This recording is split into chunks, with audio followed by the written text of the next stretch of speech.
Let's pray together. Father, help us to grow in the grace and the knowledge of our Lord and Savior Jesus Christ. To him be the glory both now and forevermore. Be with us now, Lord, as we, Lord, part from one another. And Lord, have us, Lord, to know, Lord, who we are in Christ Jesus. That this day, Lord, that we may know what his sacrifice has been for us. But Lord, it's not something that's cold or callous, but it's something that is meaningful. That every day we live in light of Calvary, where Christ has died for my sins. And we live every day in light of the empty tomb, that he has risen for my justification.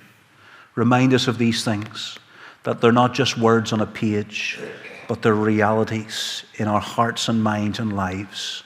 Part us now with your blessing, and keep us in your tender care. And we ask it all in Jesus' name. Amen.